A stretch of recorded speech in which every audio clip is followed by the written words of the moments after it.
In the beginning, there was darkness, a void of nothingness stretching across the expanse of the cosmos. And then, a flash of light, a brilliant streak that tore through the fabric of reality itself. The people of the lands between spoke in hushed whispers of the night when the stars wept, when a great celestial body, wreathed in flames and fury, descended from the heavens like a divine punishment. The skies bled crimson as the object cut through clouds and atmosphere, a meteor of otherworldly origin that brought with it something the lands between had never known.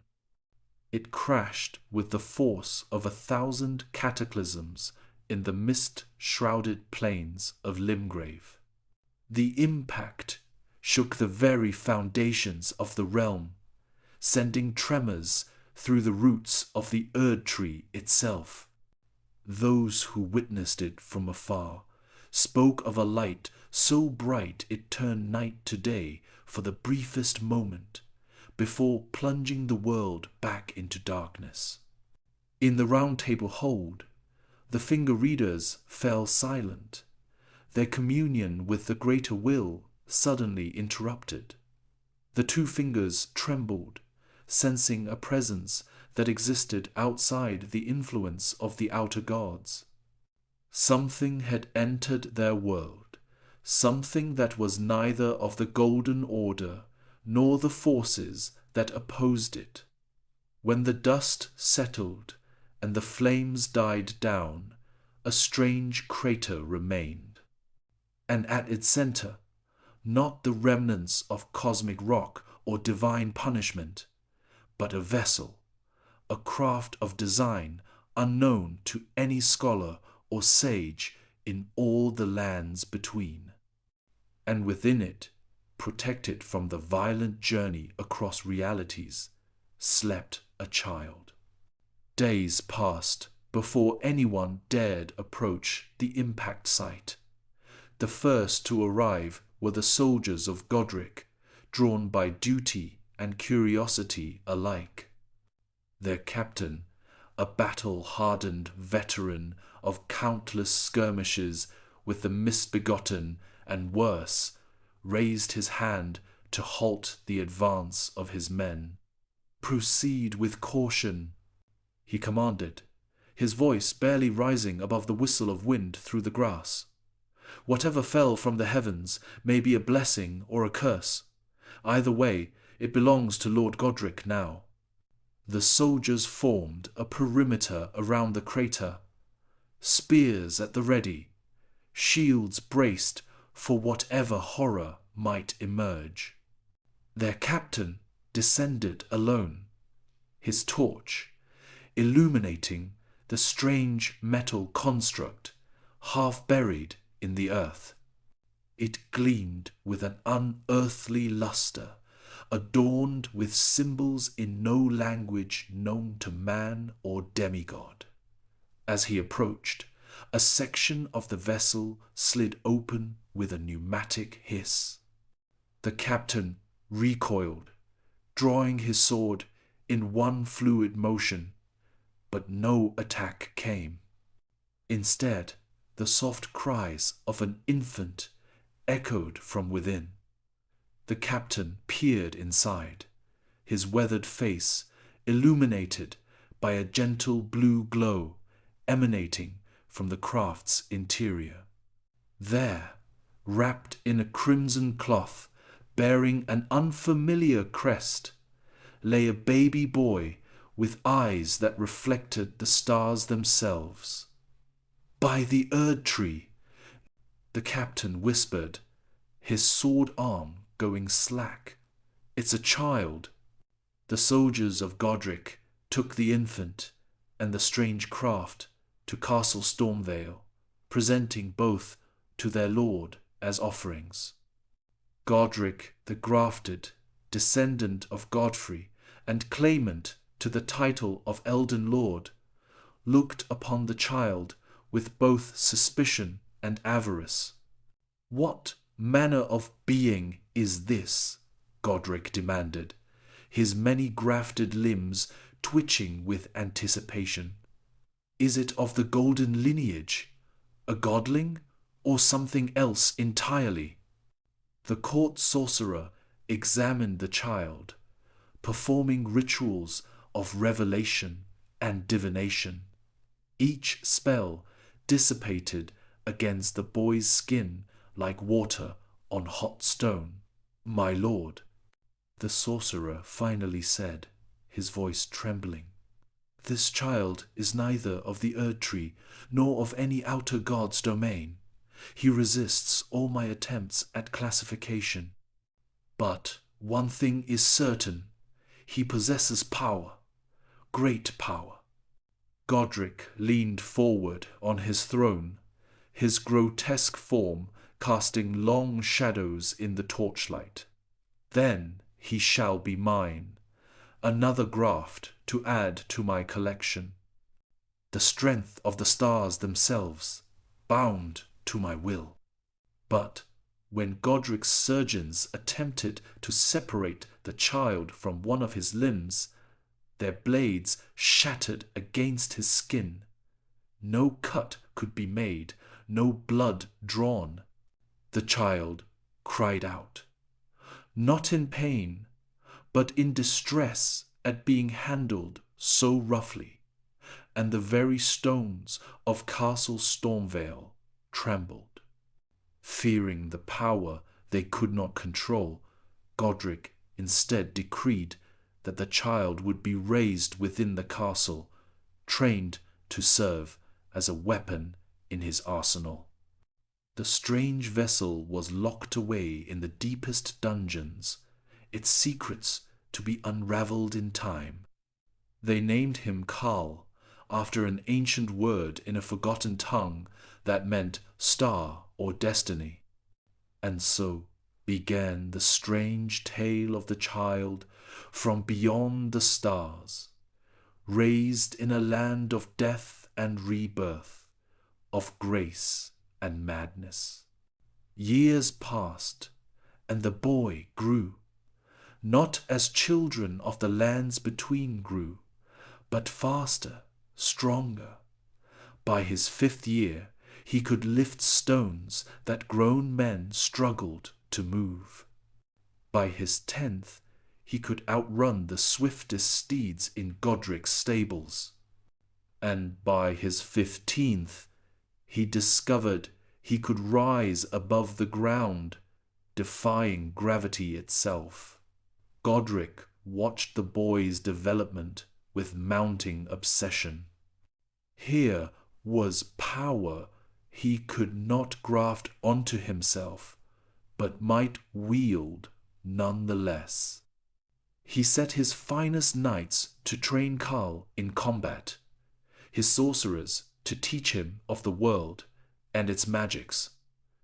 But the boy showed little aptitude for sorcery or incantations. He needed no glintstone staff to channel power, no seal to commune with outer forces. His abilities came from within, from the very cells of his being. What the boy did show was compassion, a dangerous trait in the lands between. He questioned the suffering he witnessed, the cruelty of his adoptive father's rule. He befriended the servants and the prisoners, listening to their tales of the world beyond Stormvale's walls. One such prisoner was an aging knight named Bernal, once a renowned warrior who had fallen afoul of Godric's capricious justice. From his cell, Bernal told Karl tales of honor and duty, of a time before the Shattering when the Golden Order still maintained a semblance of justice. There is more to strength than the power to destroy, Bernal told the young man during one of their clandestine meetings. True strength lies in knowing when to stay your hand, in using your gifts to protect those who cannot protect themselves. These words found fertile soil in Karl's heart. Growing roots that would eventually crack the foundations of the prison Godric had built around him. On the eve of Cal's 20th year, Godric summoned him to the throne room. The demigod had grown more grotesque over the decades, more limbs grafted to his form in a desperate bid to reclaim the strength of his ancestors. "The time has come," Godric announced, his voice reverberating through the hall. "Tomorrow, you will lead my forces against Castle Morn. You will bring me the head of Leonine Misbegotten and all who follow him. This will be the first conquest in our campaign to claim all of Limgrave, then Leonia, and eventually the capital itself." Cal stood before the throne, his tall frame straight and unmoving, his blue eyes reflecting none of the firelight around him. "And if I refuse?" he asked, his voice quiet but carrying to every corner of the room. The court fell silent. No one had ever dared question Godric's commands so directly. The demigod's many-jointed fingers gripped the arms of his throne, wood splintering beneath the pressure. "You forget your place, boy. Everything you are, you owe to me. I took you in when you were nothing but a mewling star spawn. I gave you purpose." "You imprisoned me," Carl corrected. "You sought to use me as you use all things as tools for your ambition. But I am not a tool, Lord Godric, and I will not bring death to others simply because you command it." Godric rose from his throne, his grafted form towering in the hall. "Then you shall join the countless others who have defied me. Their limbs now serve me better than they ever served themselves." With a roar, Godric lunged forward, multiple arms reaching for Cal. But the young man moved with impossible speed, evading the demigod's grasp. When Godric's soldiers moved to intervene, Cal's eyes glowed red, and beams of searing heat cut through their weapons, reducing steel to molten slag.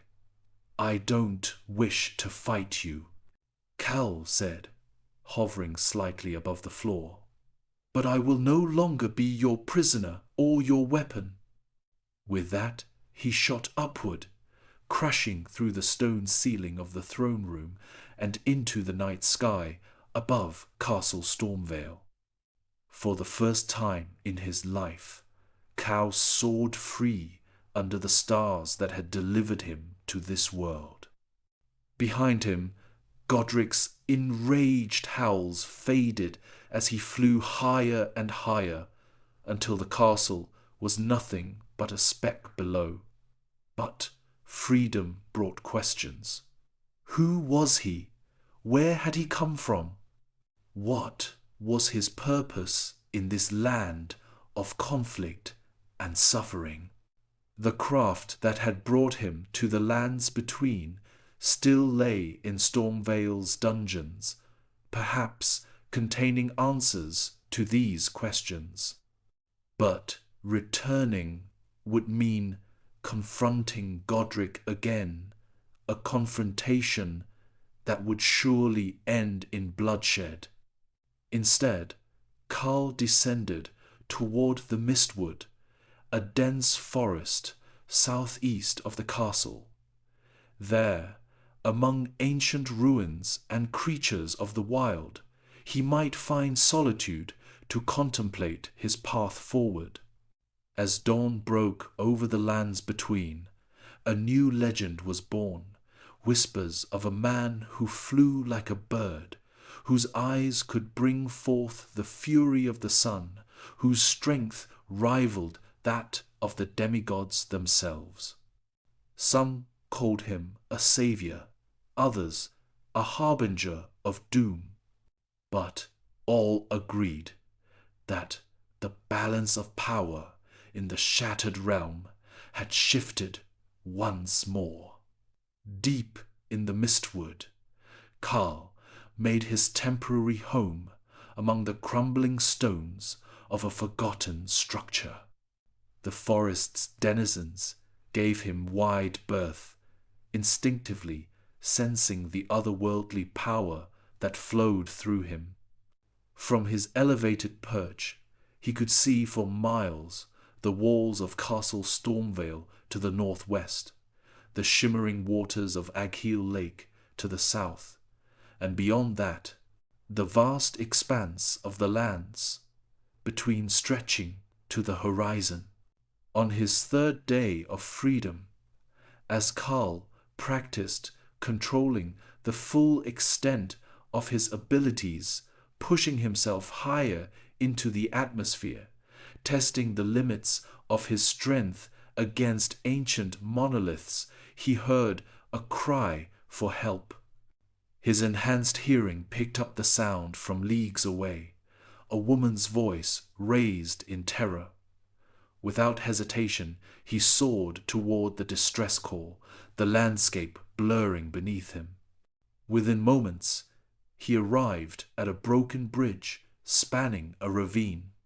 There, a band of marauders had surrounded a caravan.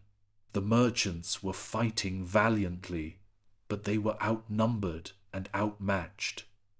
Carl descended like a thunderbolt, landing between the attackers and their prey. The impact of his arrival cracked the earth beneath his feet. "Enough," he said simply, his voice carrying an authority that made even the most hardened bandits pause. The leader of the marauders, a hulking figure in patchwork armor, laughed. "And who might you be, boy? Another would-be hero. We've killed dozens like you." In response, Cal moved not with the supernatural speed he was capable of, but just fast enough to appear before the leader in the blink of an eye. He lifted the man by his throat, raising him off the ground with one hand. "I said enough. Drop your weapons and leave.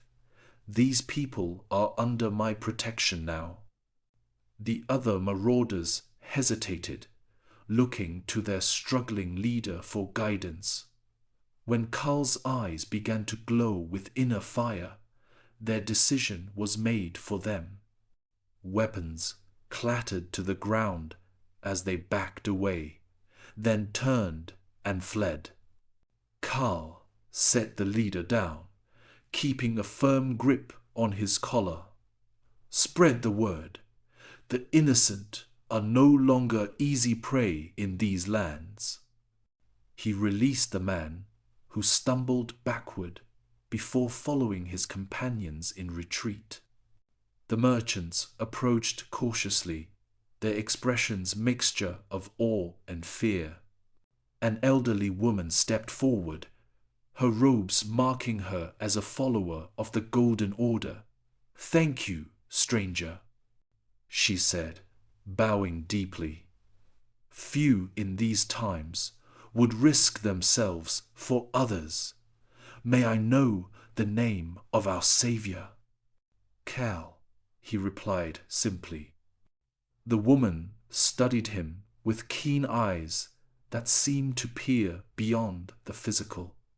"You are not of this land, are you, Carl? There is something about you that speaks of elsewhere." Before he could respond, another member of the caravan approached, a young woman with hair the color of sunset and eyes that reflected the wisdom of ages despite her youthful appearance. "Melina," the elderly woman said. "Come meet our protector." Melina's gaze was piercing, evaluating. "You move like no tarnished I've ever seen, yet you bear no mark of the outer gods either." She tilted her head slightly. "What are you?" I wish I knew. Cal answered honestly. I was found as an infant, arriving in a vessel that fell from the stars. Godric the Grafted raised me as a weapon, but I refused to be used for conquest. Godric? The old woman's eyes widened. You defied a demigod and live to tell the tale. He's more than he appears, Mother Miquella, Melina said softly. Then to Carl, we are pilgrims, traveling the lands to record the stories of those touched by grace and those forgotten by it. Perhaps our paths crossing is no accident. Carl helped the merchants repair their wagon and accompanied them to the church of Ele, where they would rest before continuing their journey. As they travelled, Mother Miquella shared tales of the lands between of the Erdtree that dominated the landscape, of the Shattering that had torn the realm apart, of the demigods who now warred for supremacy. Long ago, Queen Marika, the Eternal, ruled as vessel of the greater will. She explained. Her consort was Godfrey, the first Elden Lord. Together they established the Golden Order and brought an age of prosperity. But something happened. Marika shattered the Elden Ring, the source of the Erdtree's power and the foundation of order in our world. Why would she destroy something so important? Carl asked. Mother Miquella shook her head sadly. Some say she grew disillusioned with the greater will. Others believe she sought to free herself from its influence. The truth is lost to all but Marika herself, and she has vanished within the Erdtree. The consequences, however, are plain for all to see, Melina added, gesturing to the blighted landscape around them. The demigods, Marika's offspring and stepchildren, claim pieces of the shattered ring. They war endlessly, each believing themselves the rightful heir to become the next Elden Lord. And the common people suffer for their ambition, Cal observed, watching as they passed a field of makeshift graves. Yes, Mother Miquella confirmed. The tarnished, those who lost the grace of the Erdtree long ago, have returned, guided by grace once more. Some seek to restore the Golden Order, others pursue their own agendas. But few consider the cost to those caught between powers beyond their comprehension. At the church of Ele, they were greeted by Kale, a merchant who had established a small trading post. The church, though dilapidated, still provided shelter from the elements and the many dangers that roamed the countryside. As night fell, Kal sat apart from the others, looking up at the unfamiliar stars. Melina approached silently, seating herself beside him. You gaze at the heavens, as if searching for something, she observed. My home, perhaps, Carl replied, though I have no memory of it, only vague dreams, a red sun, voices speaking in a language I almost understand. I know what it is to be without a proper place, Melina said, her voice soft. I am a traveller, searching for my purpose as well. I offer guidance to the tarnished who seek the path to the Erdtree. And what is my path? Carl asked. I have power beyond most in this land, yet I know not how to use it wisely. Melina was silent for a long moment. There is a place where you might find answers. The round table hold, a gathering place for tarnished, guided by grace. The wisdom of many ages resides there. Perhaps they could help you understand your origin and purpose. Would they welcome one such as me? I am neither tarnished nor of this world. The hold exists outside the normal flow of time and space, Melina explained. It welcomes those with destiny upon them. And you, Karl, you fairly radiate with destiny. Their conversation was interrupted by the sound of approaching hoofbeats. Cal stood, his enhanced vision piercing the darkness to see a contingent of knights bearing the banner of Godric. "They've found me," he said grimly. "Godric must have sent them to hunt me down." "These are innocents here," Melina said, rising to stand beside him. "If they've come for you, they won't harm anyone else," Cal promised.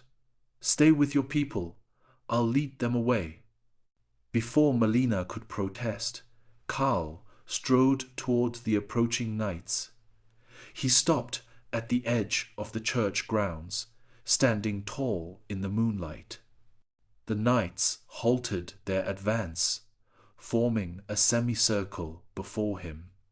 Their leader, a captain in ornate armor, removed his helmet to reveal a face Cal recognized Sir Gerald, once his combat instructor in Stormvale Castle. "Cal!" Gerald called out, his voice carrying across the distance between them. "Lord Godric demands your return. Come willingly, and these pilgrims need not suffer for harboring a fugitive." "I harbor myself, Sir Gerald," Cal replied evenly. "These people know nothing of me or my quarrel with Godric. Leave them be. I cannot return empty-handed. You know this." There was a note of regret in the knight's voice.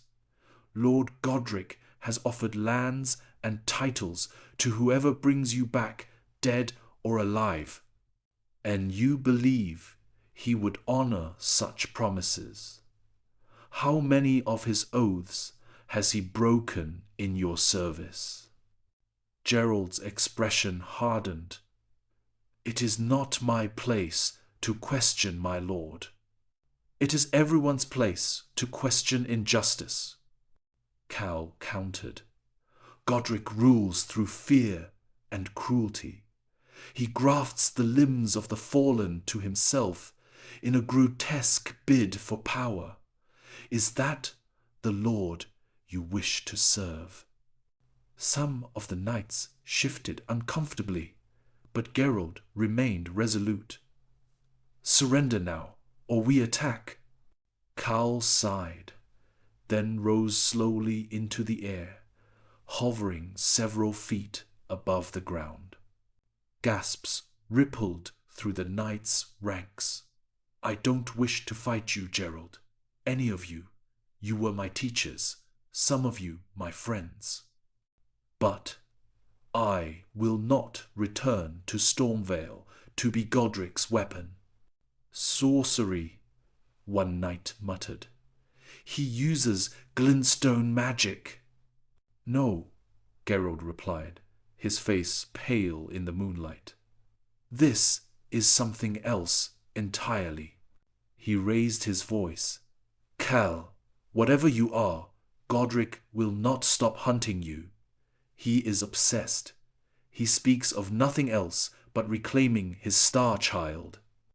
"Then let him come himself," Cal said, his voice carrying a quiet authority that belied his years.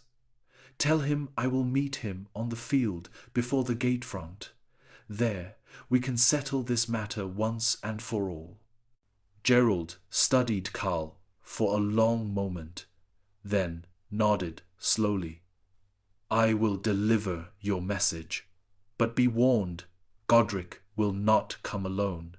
He will bring an army." "I expect nothing less," Karl replied. As the knights departed, Karl descended back to earth. He turned to find Melina watching him, her expression unreadable. "You've challenged a demigod to open battle," she said. "Few would dare such a thing." "I've lived my life in fear of Godric's power," Cal answered. "No more. If I am to find my place in this world, I must first free myself completely from his shadow." "Then you will need allies," came a new voice. Mother Michaela approached, leaning heavily on her staff. "Godric is not merely a tyrant. He is a fragment of divinity, a shard-bearer. His power stems from the piece of the Elden Ring he possesses." Karl considered this information. "You speak as one with knowledge beyond that of an ordinary pilgrim." The old woman smiled mysteriously. "The lands between are full of secrets, young Cal.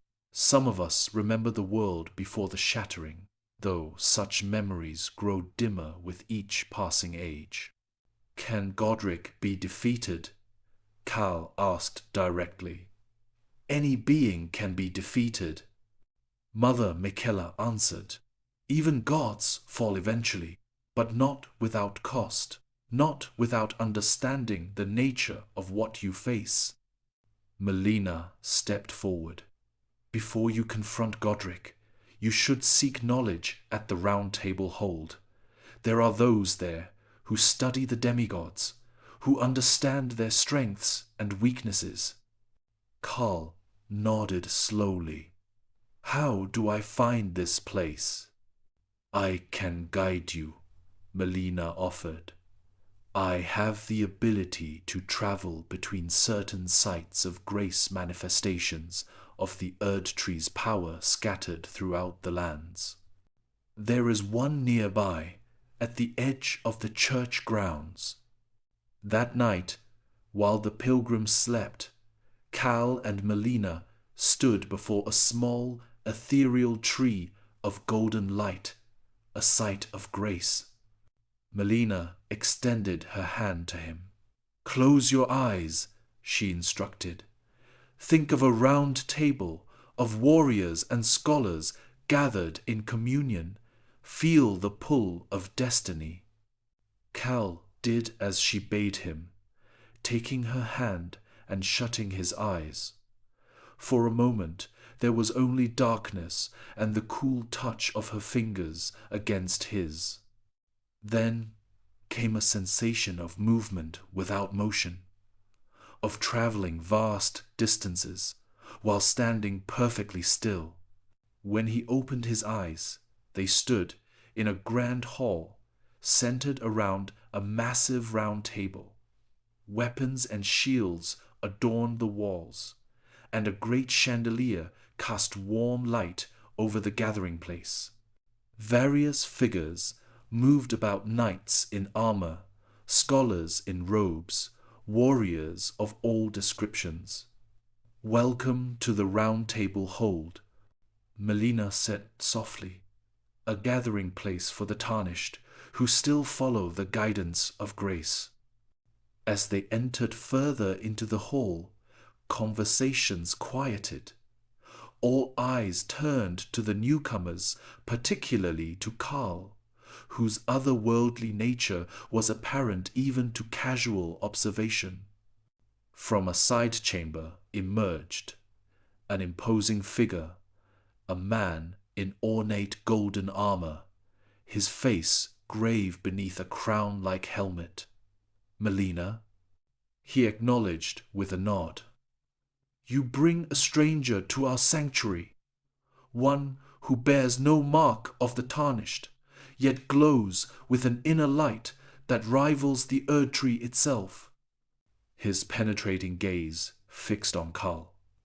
"I am Sir Gideon Ofnir, the All-Knowing, and you, Star Child, have set the very foundations of the order trembling with your arrival. You know what I am? Cal asked, unable to mask his surprise. I know many things, Gideon replied cryptically, including that your challenge to Godric the Grafted has already spread throughout Limgrave like wildfire. The commoners whisper of a flying man who defied a demigod. Some call you savior, others usurper. Another figure approached a woman in gleaming armor, her bearing proud and martial.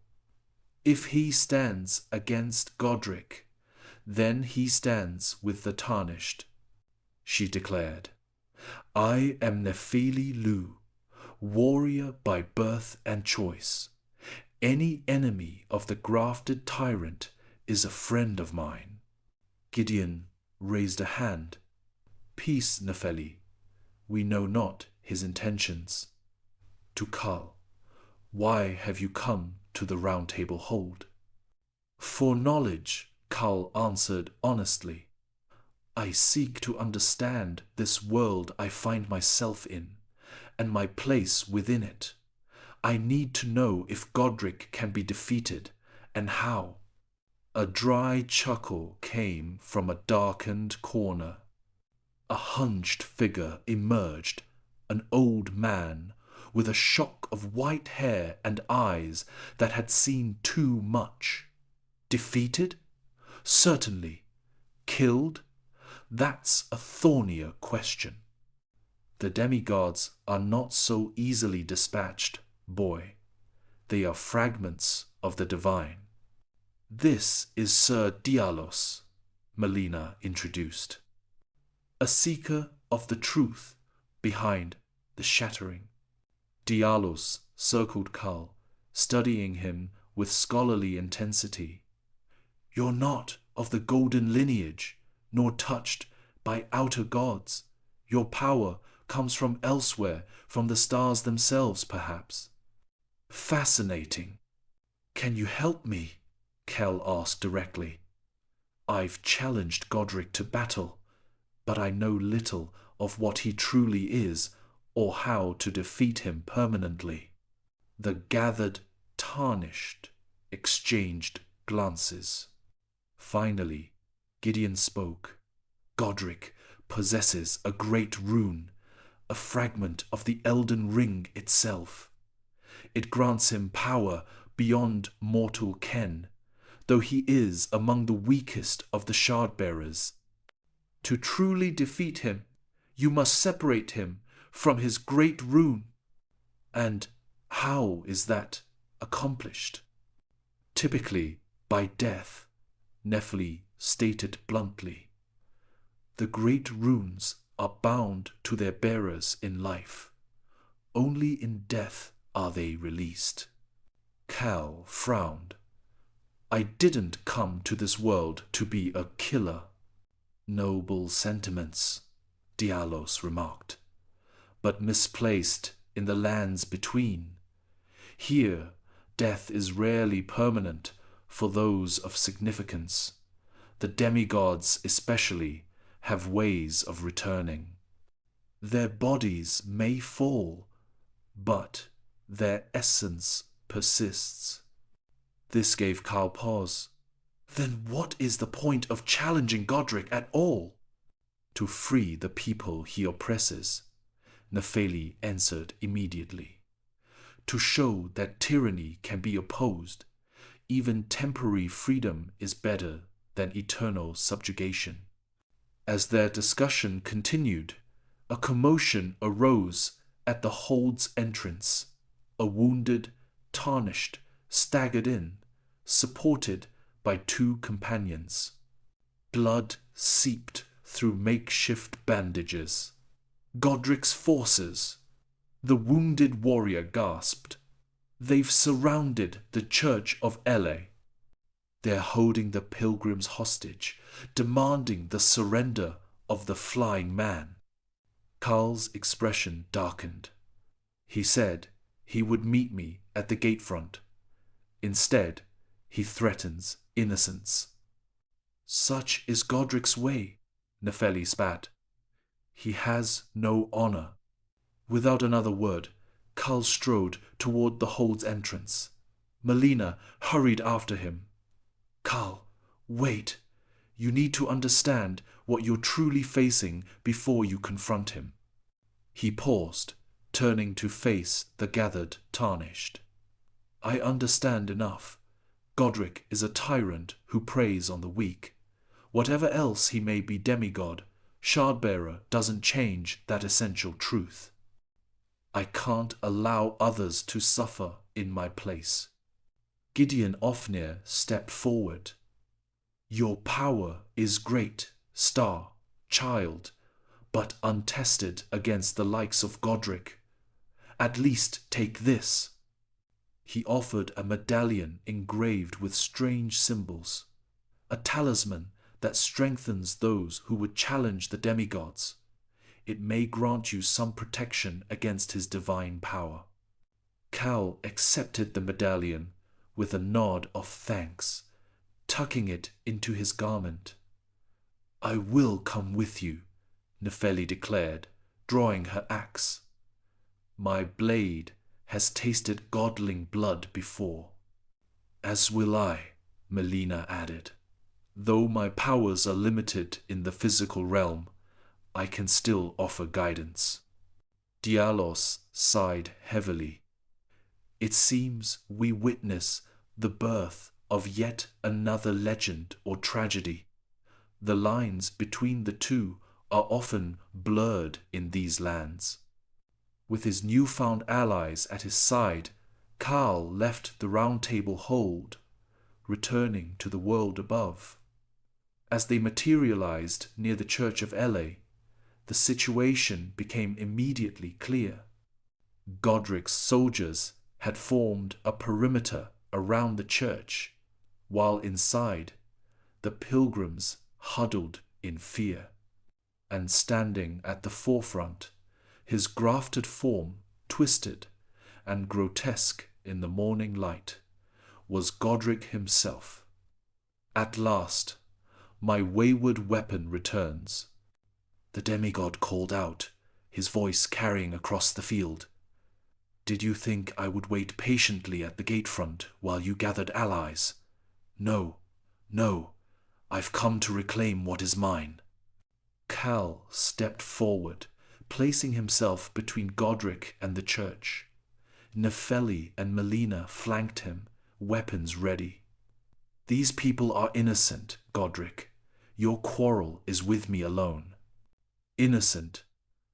Godric laughed, the sound harsh and grating.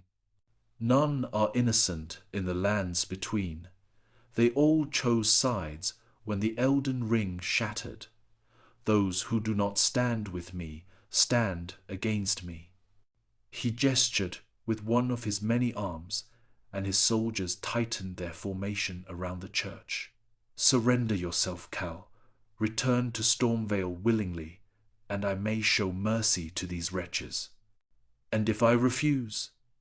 Godric's face twisted into a cruel smile.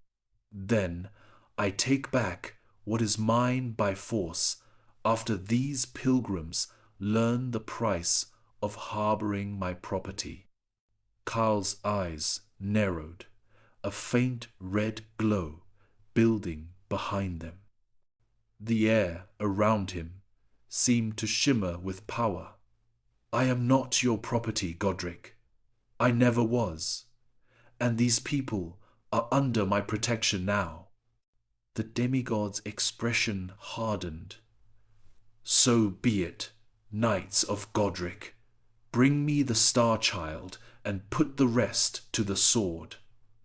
As Godric's soldiers advanced, Cal turned to Nepheli and Melina. Protect the pilgrims. I'll deal with Godric.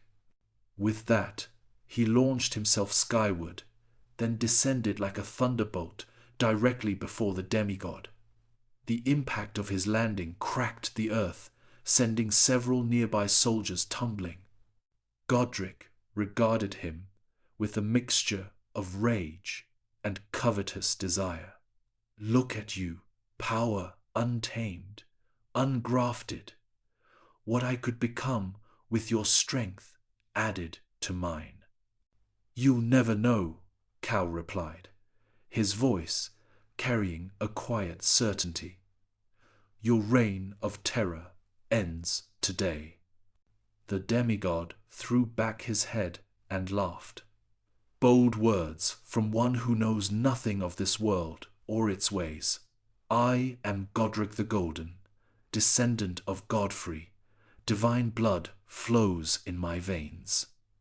And yet you hide behind hostages and threaten the defenseless, Carl observed. Those are not the actions of divinity, but of cowardice. Godric's many fists clenched in fury. You dare! You who fell from the stars like refuse, I gave you purpose. No, Cal said firmly. You gave me chains. I have found my own purpose now. With a roar of rage, Godric lunged forward, his many grafted arms reaching for Carl with inhuman speed. The battle that would reshape the lands between had begun. The earth shook as Godric's massive fists collided with the ground where Carl had stood just moments before. Carl moved with supernatural speed, appearing behind the demigod in a blur of motion. You've grown fast, Godric snarled, his grafted dragon head swiveling unnaturally to face Cal. But I've spent centuries perfecting my power. The dragon head unleashed a torrent of flame that engulfed the area around them. Villagers screamed as the fire spread toward the church, but Carl inhaled deeply and released a blast of freezing breath that extinguished the flames before they could reach the innocents. Impossible! Godric roared. Carl's eyes narrowed. You never understood what true power is. You collect arms thinking they'll make you stronger, but you've sacrificed your humanity in the process. Humanity? Godric laughed bitterly. I am a god. What use have I for humanity? He unleashed a flurry of attacks, each arm wielding a different weapon axe, sword, hammer, spear, all striking with deadly precision. Cal dodged most, but a warhammer caught him in the chest, sending him crashing through a nearby tree. The impact echoed through Limgrave like thunder. For a moment all fell silent. Then Cal rose slowly, brushing splinters from his shoulders. My turn, he said quietly. He moved with such speed that he seemed to vanish, reappearing directly in front of Godric. With a single punch, Cal sent the demigod skidding backward, tearing deep furrows in the earth with his heels. Godric's eyes widened in shock. How? No mortal has such strength. I'm not exactly mortal, Carl replied, and neither are you, but one of us still remembers what it means to protect rather than dominate. As their battle raged, Melina and Nefeli led the villagers away from the church towards safety. Sir Gideon observed the clash from a distance, his masked face revealing nothing of his thoughts. The star child fights well, he murmured to Nefeli as she returned to his side. But Godric possesses a great rune. He cannot truly fall unless it is taken from him. Then we must find a way to separate him from his power, Nefeli replied, watching as Cal and Godric exchanged blows that shattered the very ground beneath them. Cal landed a powerful uppercut that sent Godric flying into the air. Before the demigod could recover, Cal soared upward, grabbing him by one of his many arms and hurling him back toward Earth with devastating force. The impact created a crater where Godric lay, momentarily stunned. But the power of his great rune pulsed visibly within him, golden light seeping from his flesh as his wounds began to heal. "Do you see now?" Godric laughed, rising once more. "I cannot be defeated. The power of the Elden Ring sustains me." Cal landed at the edge of the crater, his expression troubled. No matter how hard he struck, Godric kept recovering. This was no ordinary battle of strength. Something more fundamental was at play. The great rune. Melina's voice came to him as she approached. "You must separate him from his fragment of the Elden Ring. It's embedded within his very being." "How?" Cal asked, his eyes never leaving Godric as the demigod climbed from the crater. "With this," she said, holding out a crystalline dagger that glowed with an inner light. "The blade of calling. It can sever the connection between a demigod and their rune, but you must strike precisely at the moment their guard is lowest." Cal took the blade, feeling its strange energy resonate with something inside him. "Thank you, Melina." Godric charged again, this time with renewed fury. His dragon head belched fire while his countless arms attacked from every angle. Cal moved with precision, no longer attempting to overpower the demigod, but looking for patterns, weaknesses. "You think you can dance around me forever?" Godric taunted. "I am eternal. I have grafted the strength of 100 warriors onto my body." "And yet you still fear death," Cal replied calmly. "That's why you hide behind these grafts and runes. You're terrified of your own weakness." "Silence!" Godric roared, his attacks becoming wilder, less controlled. Cal saw his opening. As Godric overextended with a massive axe swing, Cal ducked beneath it and drove the blade of calling into the center of Godric's chest, directly into the pulsing golden light of the great rune. Time seemed to stop. A shockwave of golden energy exploded outward, knocking everyone nearby to the ground. When the light faded, Godric stood trembling, the glow of his rune now separated from his body, hovering in the air between them. "No!" Godric screamed, reaching for the rune with his many hands. "It's mine! Mine!" But as his fingers touched the rune, his grafted limbs began to wither and fall away. One by one, the arms he had stolen crumbled to dust, leaving only his original withered limbs. "What have you done to me?" he whispered, horror spreading across his face as he collapsed to his knees. "Set you free," Cal answered, reaching for the floating rune. As his fingers closed around it, visions flooded his mind, the history of the lands between, the shattering of the Elden Ring, the war between the demigods. He saw Marika's anguish, the Golden Order's collapse, and something else, a deeper truth about his own arrival in this realm. When the visions cleared, Karl stood holding the great rune, its power humming through his veins. Godric lay before him, reduced to a frail old man with no grafts, no dragon, no stolen power. "Finish it," Godric whispered, eyes downcast. "End my shame." Cal shook his head. "Death isn't your punishment, Godric.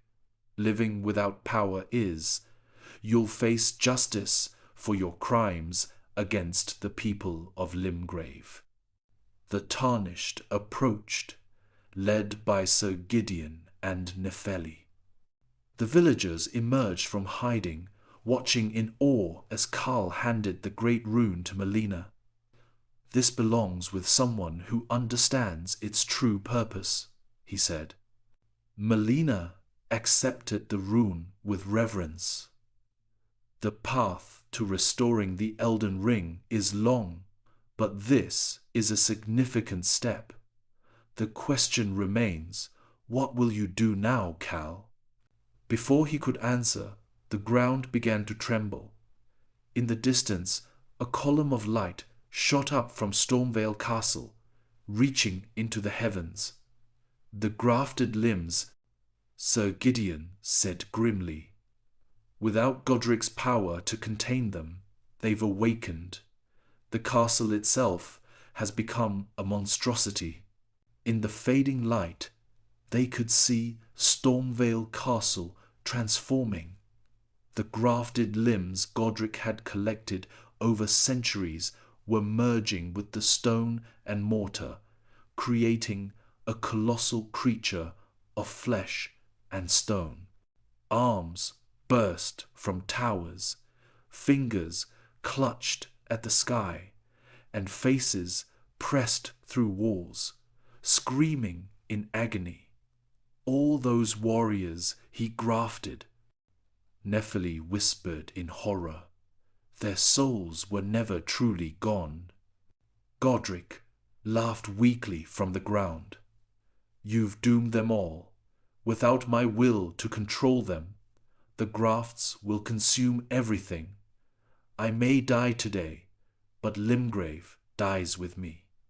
Karl looked to the horizon, where the castle creature continued to grow, already taller than the highest tower of Stormvale.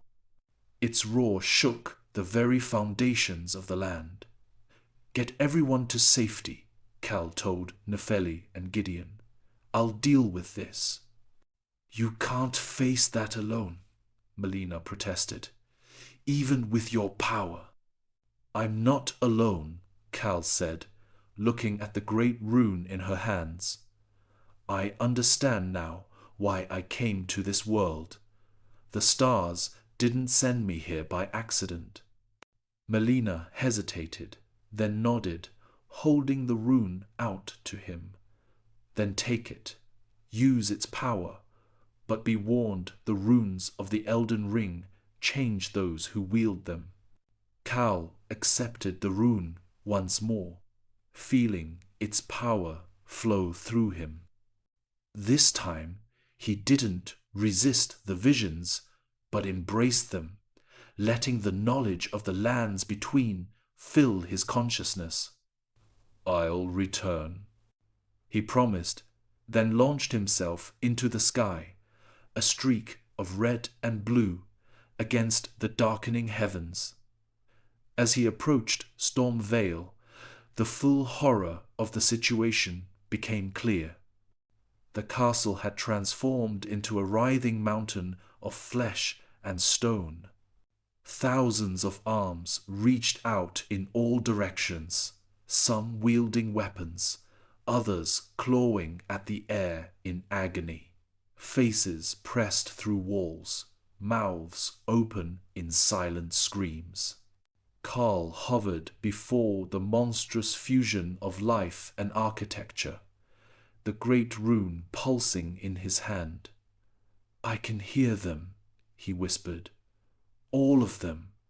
The souls Godric trapped.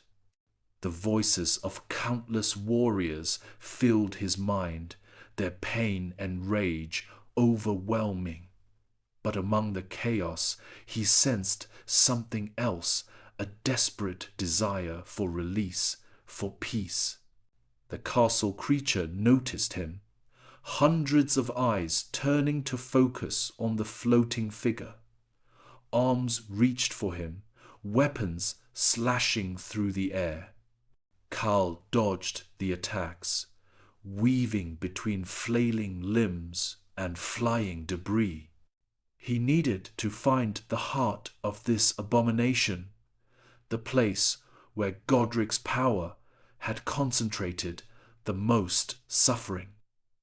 As he penetrated deeper into the mass of flesh and stone, the attacks grew more coordinated, more desperate.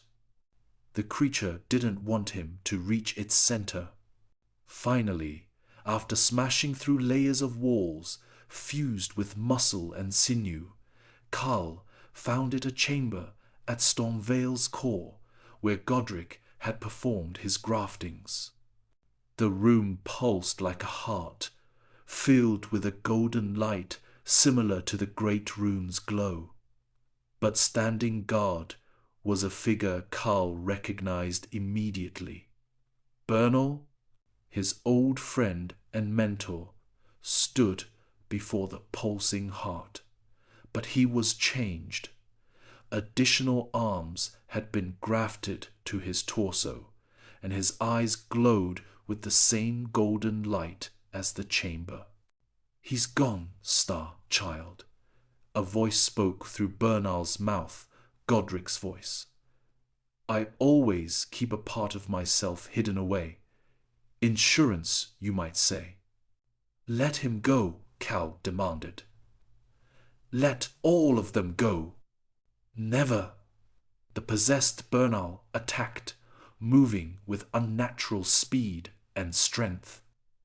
Khal parried the blows, unwilling to harm his former mentor.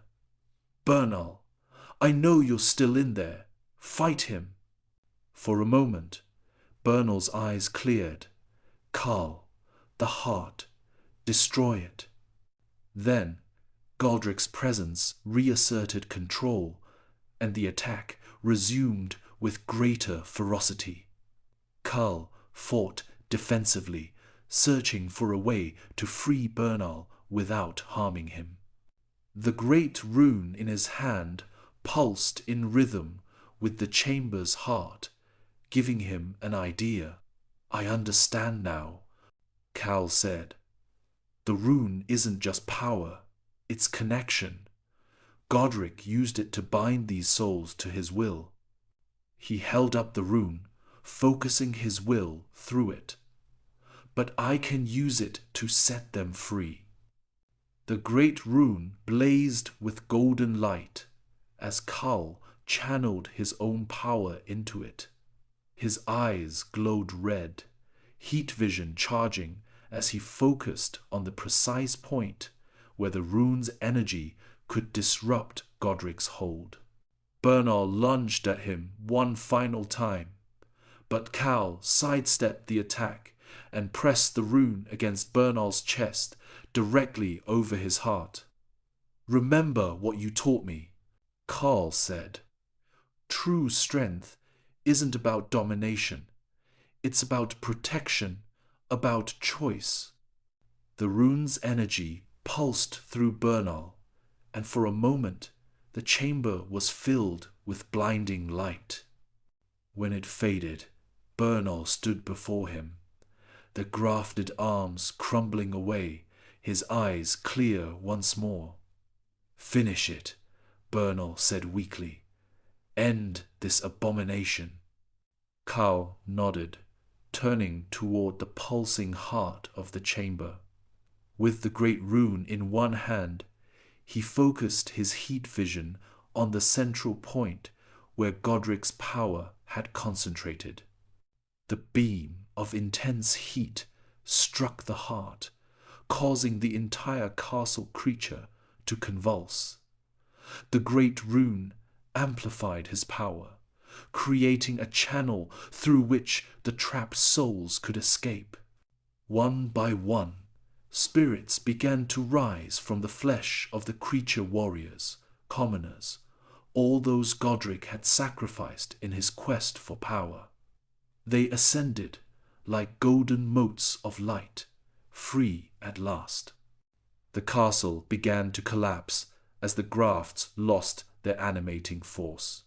Karl grabbed Bernal and flew them clear of the disintegrating structure, setting him down safely beyond Stormvale's walls. From a distance, they watched as the monstrous fusion of castle and flesh collapsed in on itself, returning to mere stone and mortar.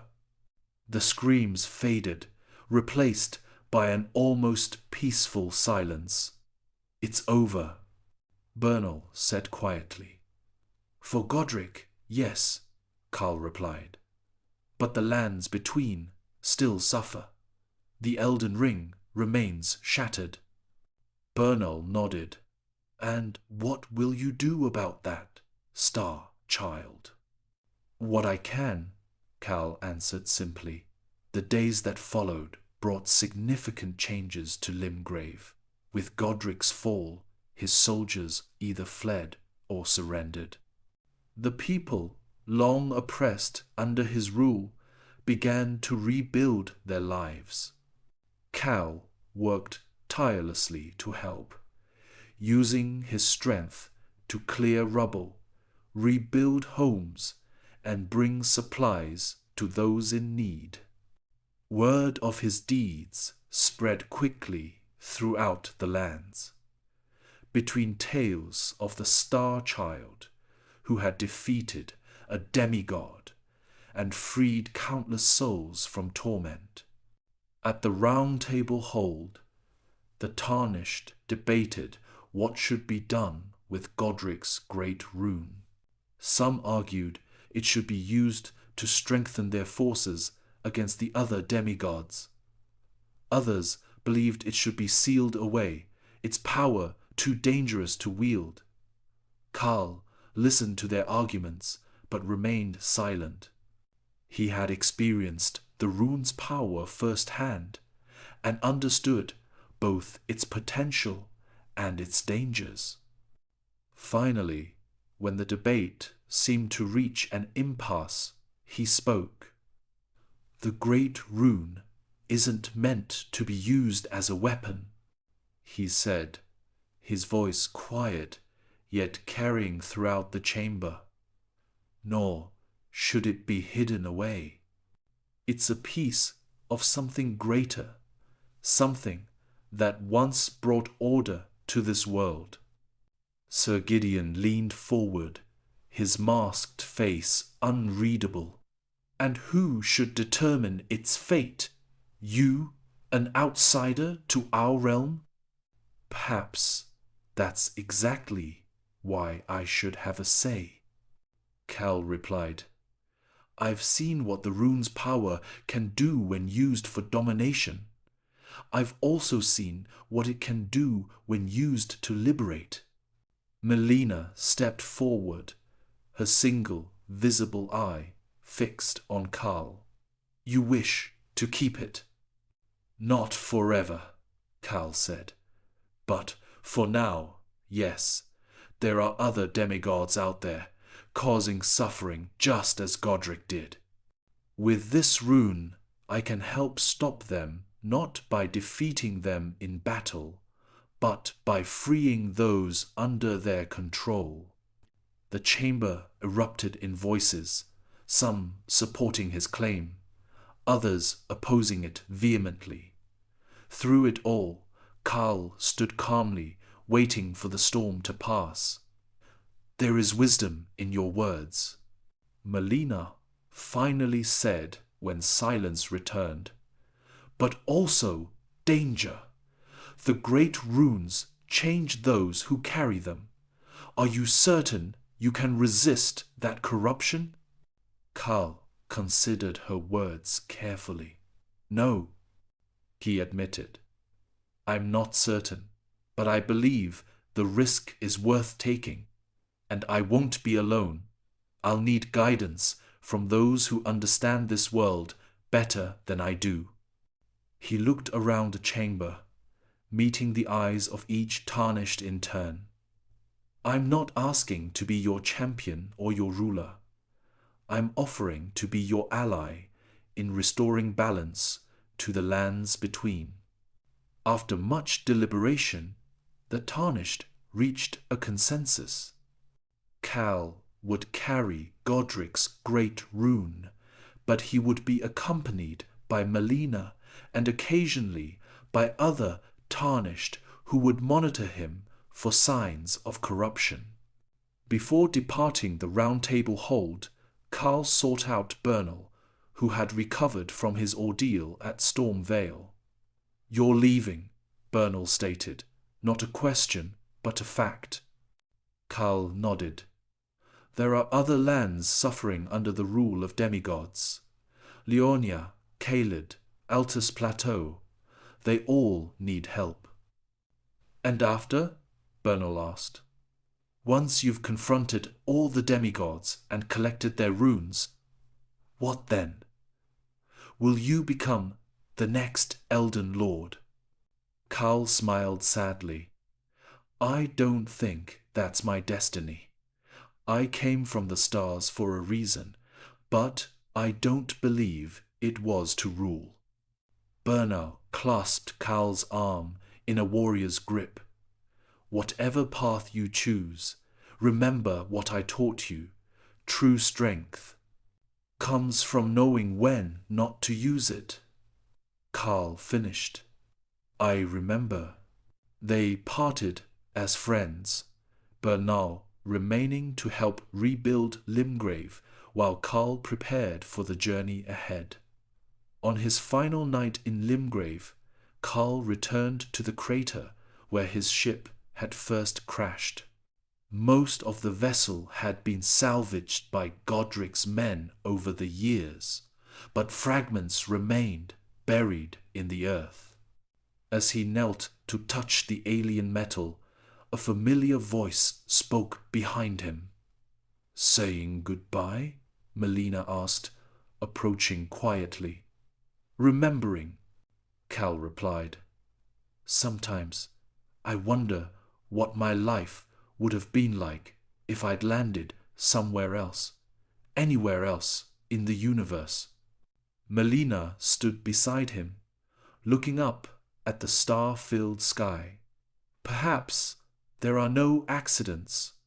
The lands between has existed for eons, isolated from other realms. For your ship to find its way here at this precise moment in our history." "You think it was destined?" Carl asked. "I think there are forces at work beyond even the gods' understanding," she replied. "Queen Marika shattered the Elden Ring, believing it would free her people from the greater will's influence. Instead, it brought chaos and suffering." She turned to face him directly. "And then you arrived, someone with the power to change everything, yet untouched by our ancient conflicts." Carl considered her words. "I don't know if I was sent here on purpose, but I know what I've chosen to do now that I'm here." Together they looked up at the stars, so distant and yet somehow familiar to Carl. Somewhere among them was the world he had come from, a world he might never know. "We leave for Leonia tomorrow," Melina said finally. "The academy there has fallen under the control of Queen Renala, another demigod with a great rune. Her sorrow has twisted her power, trapping countless scholars in a cycle of rebirth." Carl nodded, rising to his feet. "Then we'll free them, just as we freed those under Godric's control." As dawn broke over the lands between, Carl stood at the edge of Stormhill, looking out over the vast landscape that stretched before him. Melina waited a few paces behind, patient and watchful. The great rune pulsed gently against his chest, its power a constant reminder of both the responsibility and the dangers he had accepted. But there was something else within him now, a sense of purpose he had never felt during his years in Godric's castle. He was not of this world, but he had found his place within it. With a final glance back at Limgrave, Carl stepped forward into his destiny, a child of distant stars become the unexpected hope of a shattered realm. In the years that followed, tales spread throughout the lands between of the red-caped warrior who challenged the demigods not with conquest but with compassion.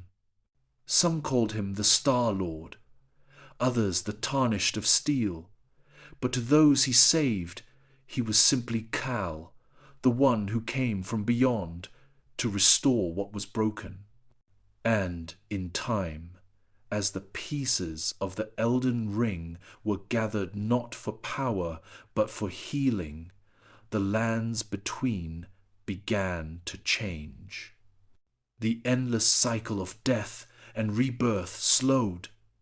The chaos of the Shattering calmed, and a new order emerged, not imposed from above by the greater will, but built from below by the very people who had suffered so long.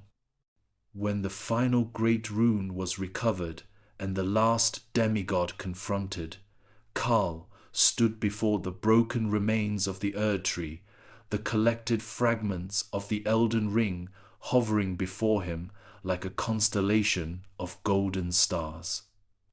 "It's time," Melina said, her voice thick with emotion. "The ring can be restored." Carl nodded, feeling the weight of the moment. But not as it was before. The old order led to stagnation, and eventually to the shattering. This world deserves a chance to find its own way forward. With a thought, he set the great runes in motion, arranging them not in their original configuration, but in a new pattern, one that would allow the power of the Elden Ring to flow through the lands between without controlling it, nurturing rather than dominating. As the final piece locked into place, a wave of golden energy expanded outward, washing over the land like gentle rain. The Erdtree's broken branches began to heal, but differently new growth emerged, greener and more vibrant than the golden boughs of before. Cal felt the energy pass through him as well, resonating with something deep within his being. For a brief moment, he understood everything, his origin, his purpose, his future. When the light faded, he turned to find Melina watching him with tears in her eye. "It's done," he said simply. "And you?" she asked. "What happens to you now?" Cal looked up at the healed sky, where the stars shone more brightly than they had since the shattering. Among them, he could sense a distant calling, not a summons back to his origin, but an invitation to new worlds that might need him just as the lands between had. "I think my journey is just beginning," he said with a smile. "There are other broken realms out there, other people who need hope." Melina nodded, understanding in her gaze. "You were never meant to stay."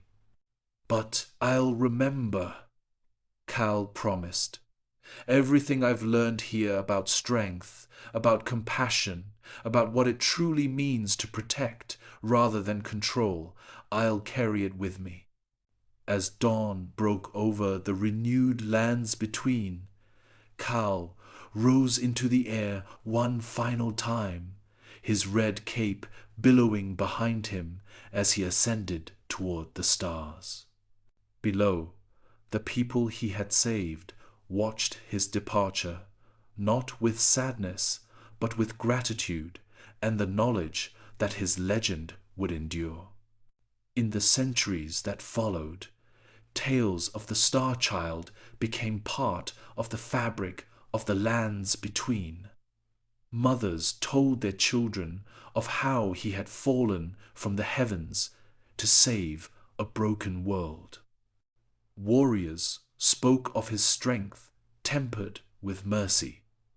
Scholars debated whether he had been a god, a man, or something in between. But all agreed on one thing in the darkest hour of the lands between, when demigods warred and the very order of existence threatened to collapse. Hope had arrived from the most unexpected place, not from the gods above, but from the stars beyond. And though he had departed, the example he set remained a reminder that true power comes not from domination, but from protection, not from fear, but from love, not from breaking, but from healing what was broken. In the end, perhaps that was his greatest gift to the lands, between not the restoration of the Elden Ring, but the understanding that even in a world shattered by gods, the strength to rebuild comes from within. And somewhere among the countless stars that watched over the lands between, Carl continued his journey, carrying with him the lessons of a world that had taught him the true meaning of his power and the endless possibilities of compassion.